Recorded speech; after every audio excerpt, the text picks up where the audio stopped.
WCBI News at 10 starts now.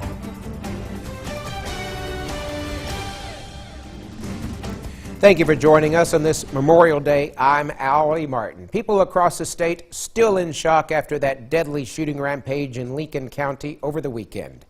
8 people, including a sheriff's deputy, were killed during what authorities are calling a domestic disturbance. The other 7 victims reportedly members of the suspect's family. An all-night manhunt led to the capture of the suspect, Willie Corey Godbolt, who spoke to a Clarion Ledger reporter after he was handcuffed.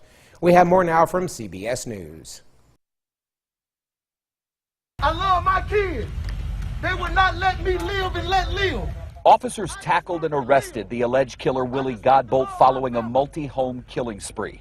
He said Deputy William Durr was not his target. My pain wasn't designed for him. He was just there. The first shooting happened around 11:30 p.m. Saturday at this home, where Godbolt's wife was staying with the couple's 2 children. The wife had reportedly left him 3 weeks ago. Somebody called the office. People that didn't even live at the house. But that's what they do. They intervene. They cost him his life. I'm sorry. In addition to Deputy Durr, police say Godbolt killed 3 women at this home and then fled. Over roughly the next 6 hours, Godbolt allegedly killed 4 more people at 2 other homes in Lincoln County, Mississippi. Once arrested, he said he wanted the police to kill him. My intentions was to have y'all to kill me.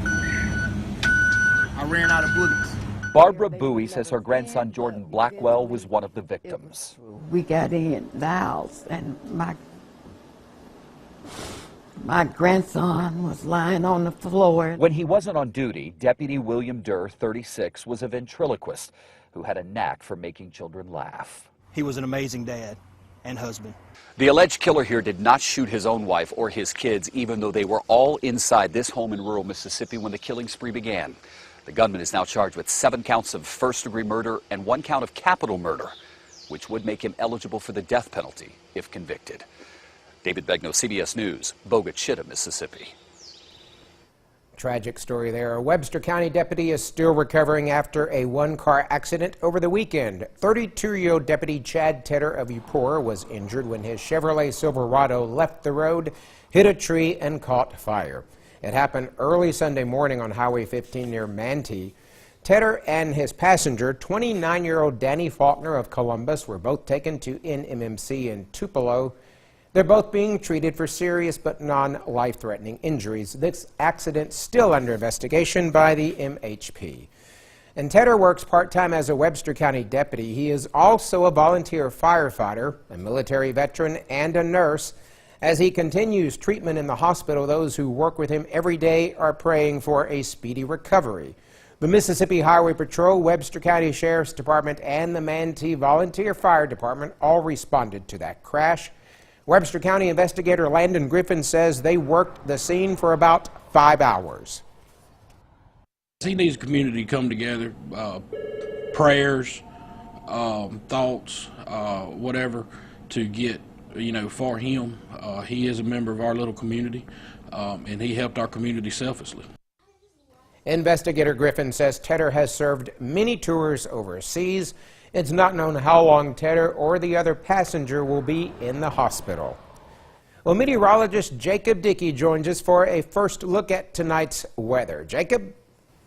We've had a few showers and storms today, and it also was nice out for most of the afternoon. Some of the showers since have dissipated, coming through Hamilton and Hackleburg, as well as down towards Okolona. Saw some showers through the day today. We have those spot showers all on and off through today, and we think we'll keep those around through the night. Columbus, we are at 70 right now. Dew points are at 68, so there is some moisture in the air still to help fuel these storms.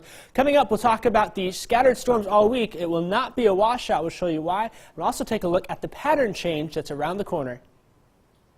All right, thank you much. Area residents gathered at Tupelo's Veterans Park for the annual Memorial Day ceremony. A large crowd turned out to honor those who made the ultimate sacrifice for the nation's freedoms.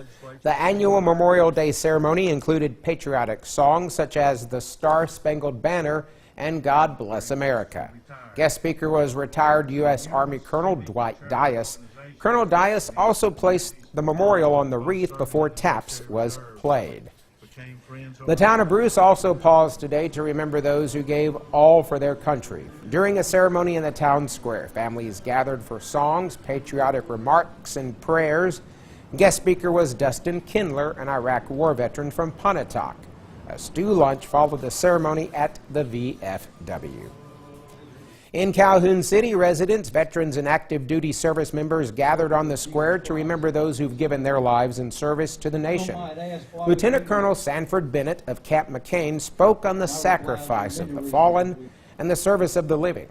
For some in the crowd, this holiday has a very personal meaning. You can't ever forget, and like I said, with so many close friends and all, it's something that I don't wait till the last Monday of May. I think about Memorial Day or the veterans who paid the ultimate price many times throughout the year. That program was sponsored by the American Legion, Disabled American Veterans, and the Veterans of Foreign Wars. Well, Memorial Day is a day to honor the men and women who made that ultimate sacrifice for our freedoms. People celebrate the holiday in many different ways, such as being with family members or visiting the graves of fallen soldiers. Our Quentin Smith visited Lake Lowndes State Park to find out how people in our area are spending their Memorial Day, and he joins us in the studio with more. Quentin? Allie, Lake Lowndes was a popular place to be this weekend. Many people gathered with friends and family to do various things, such as fire up the grill or just play in the water, all while remembering the importance of this holiday. It's a lot of people give up a lot of sacrifices, can't enjoy Memorial Day today like we can. For Jay Pruitt, Memorial Day is a holiday he cherishes dearly. He comes from a family where 4 generations have served in the military. My father, my grandfather, myself, my oldest son, we've all served. Pruitt served in the U.S. Army and knows the importance of honoring the brave individuals who made the ultimate sacrifice for this country. Well, it's a privilege. A lot of people aren't afforded that privilege. It's a lot of people that has fought and died for this country, and give us this privilege. And it's just like going to vote. It's something you shouldn't take for granted. Because it's here today, but it could just as easily be gone tomorrow. So, to celebrate this holiday, Pruitt spent Memorial Day weekend at the Lake Lowndes State Park with friends and family. They cooked, went boat riding, inner tubing, and fishing. It's a good time and relaxing, get everybody away from the daily grind and, let them spend time with family and friends. And like I say, try to remember the reason for it. That's the most important thing to me. And for those who are currently serving our country, Pruitt has this message. I'd just like to say thank you to all the men and women that's serving us now. It's really important. Now, Pruitt says he'll stay camped out at Lake Lowndes until tomorrow, celebrating this Memorial Day weekend. Allie, back to you. All right, looks like a lot of fun. An area restaurant says thank you to the military and first responders this Memorial Day. Sweet Pepper's Deli offered up free entrees for active duty military personnel, veterans, police, firefighters, and emergency personnel at their Columbus and Starkville locations to thank them for their service. Pepper's has been hosting the tasty tribute for several years now. We're seeing just a few showers here by tomorrow morning on the radar. We'll probably wake up to sunrise. Meteorologist Alex Tucker will have that. We'll have more on the weather through the night as well as in the coming days coming up in just a little bit. Forecast with meteorologist Jacob Dickey. We got a little action on the board here tonight, but those showers have since dissipated. One here south of Houston carried on through north of West Point and fizzled out. Another one came through Okolona as well as into Smithfield, and we saw a few over by Hamilton and Hackleburg in Alabama. That was really all we saw this evening. We could still see a few more. Our Skycam picked it up really nicely, though. Here we're looking south from Tupelo, and if you look off in the distance there, you can see those clouds that billow up south of town, produce some showers, perhaps a brief bolt of lightning. Watch this, sunset.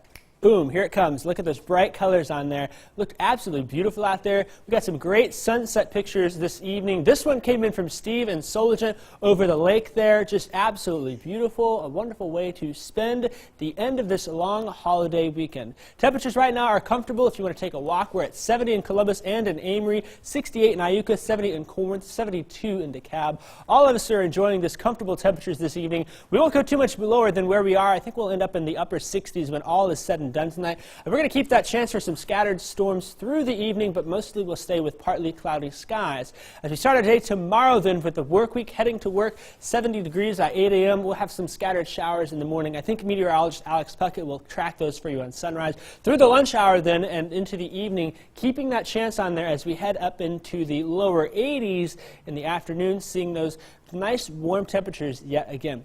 Here's Futurecast by tomorrow morning. Here's 5 a.m. We're in the midst of sunrise, seeing those scattered showers coming back on the board. They will carry through the morning. We may get a little bit of a break in some spots, but again, hit and miss showers and storms through the day into Tuesday afternoon. As we head to the evening, then seeing them pop back up across the Tupelo area.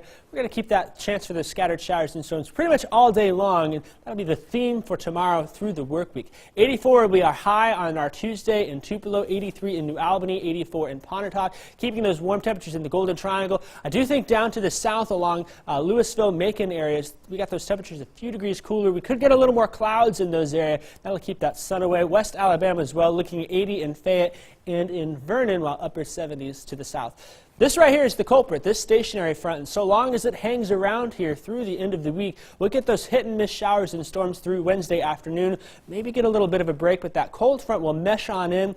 We get this warm front here to surge north into the weekend, keeping those showers and storms on Thursday and on Friday as well. Now, I've teased you a little bit and said that we do have a change in the weather coming. This is Saturday. This is going to be our just a few thousand feet above the ground at the 850 millibar temperatures. We can use this to extrapolate the temperatures as we go through. And as this cold front sinks to the south there, it will bring some drier air in. Whether or not it comes in on Monday or Tuesday, we will have to wait and see. For now, though, we'll keep those scattered showers and storms all the way through. And the good news is by next week, I think we'll get that drier air in here. All right, thank you much. The Diamond Dogs still alive in the postseason, but they have a tough task and a couple of familiar foes between them and Omaha. Robbie has details later in sports. And welcome back. Memorial Day is often considered the unofficial start to summer, and for many of us, that means more time spent outdoors. It also means it's time to take extra precautions against biting insects, especially for kids. In tonight's Health Talk with Baptist, Dr. Andrea Morris has more on why mosquito repellent is a necessity for both you and your baby. Why do babies and children need insect repellent?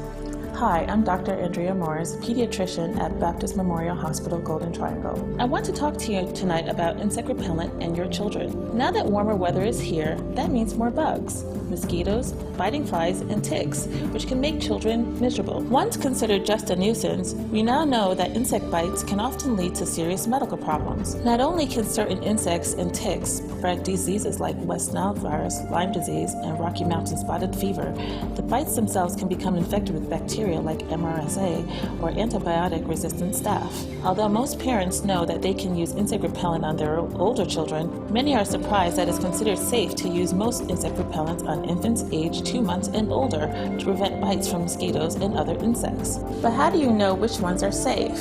In general, the best insect repellent provides enough protection against biting insects and ticks for your child, and that usually depends on how much time your child will be outside. Insect repellents containing DEET have been tested and approved as safe for kids, but it is important to use them carefully and correctly. The amount of DEET varies, but the American Academy of Pediatrics recommends that products for children should contain no more than 30% DEET. Read labels and always be sure to follow all directions and precautions. Join us next time for Health Talk with Baptist, when we will discuss how to safely apply insect repellent to babies and children. Mail your topic suggestions to healthtalk@wcbi.com. Health Talk has been brought to you by Baptist Memorial Hospital, Golden Triangle. Coming up, the NCAA Regionals field of 64 is all set. We'll visit with Mississippi State, Ole Miss, and Southern Miss baseball up next in sports. Here's WCBI Sports with Robbie Donahoe. The road to Omaha officially begins this week, and for Mississippi State, hoping to get back to TD Ameritrade Park in Omaha for the first time since 2013. They will go through a familiar place in the Magnolia State. The Bulldogs will go south for the summer, 180 miles south that is, to take on South Alabama in the Hattiesburg Regional. That regional hosted by Southern Miss, Pete Taylor Park. Familiar foes in Hub City, by the way, and Ryan Gridley is ecstatic to see some familiar faces, you can see. This will be the 4th time the Bulldogs and Jaguars will face off this year, with a potential rematch ahead against Southern Miss if USM can defeat UIC in their Friday game. A new season officially begins for Mississippi State on Friday. Head coach Andy Cannizzaro ready for his first shot as head coach in the tournament. You know, always dreamed about taking a team into the postseason and taking them to a regional, and you know, just doing everything you could to help them win. And you know, so to see our name pop up on the screen today was a really cool feeling. It was a really good moment for myself and my family and our baseball program. We've got to see those guys, and they've got to see us. So really and truly, it's an advantage for us, but it's also a disadvantage because, you know, you've already exposed yourself to the teams, and they probably have a good little scouting report on us and everything. But in the end, it doesn't even really matter. You know, it's playoff baseball, and anything can happen.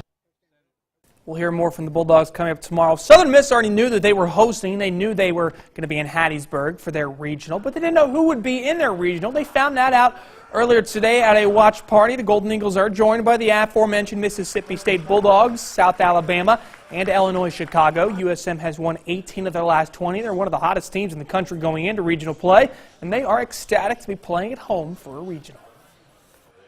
It's been 14 years since we've had one, and it was a great time in '03, and the program's come a long way since then. You know, that was kind of where everything kind of started, and honestly back then. Something we expected with South Allen State coming here, but it's going to be a tough regional. It's going to be a tough task ahead, but we're prepared for it. We almost expected in Mississippi State and South Allen, they made sense geographically.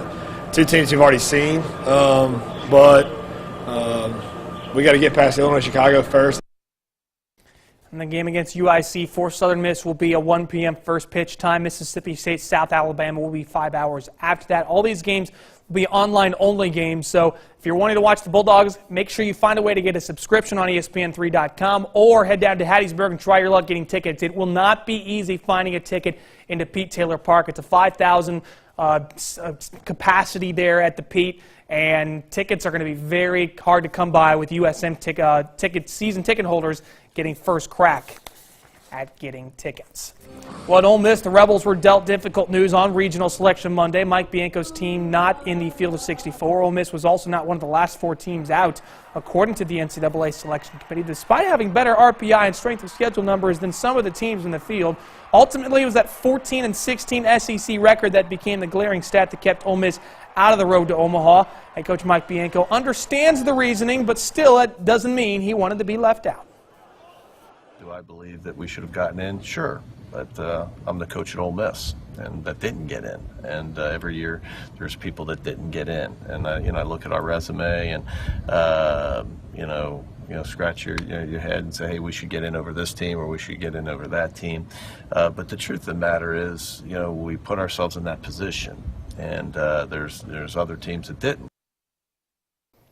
And the 7 SEC teams that, other than Mississippi State, that did get in, 4 are hosting, 2 have national seeds, Florida and LSU. So if the Gators and Tigers win their regional, they will be hosting a Super. Arkansas, Kentucky also hosting. And then 3 other teams made it in, Vanderbilt, Auburn, Texas A&M. The Tigers and Aggies are actually 2 of the last 4 teams that made it into the field of 64. It all gets started technically Thursday. There's one regional that gets an early day start on Thursday, but everyone getting started on Friday as the field of 64 officially sets off on the voyage to Omaha.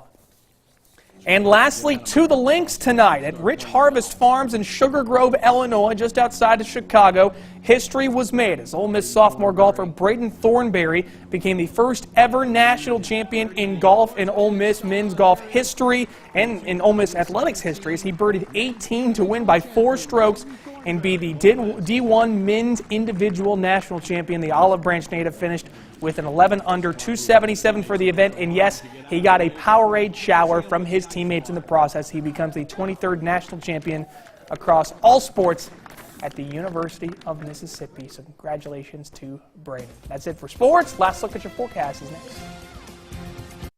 Scattered showers and thunderstorms through the week. I think the best chance will be tomorrow and the weekend. There's a lot of rain and a lot of lightning on there, but it is not going to be a washout. We will still get some sun in there and get some clear skies, so that'll be the good thing. And drier weather may be around the corner. Very good. So keep the umbrellas handy all through the week. Absolutely. Very good. All right. Thank you for spending part of your Memorial Day with us. We'll see you later.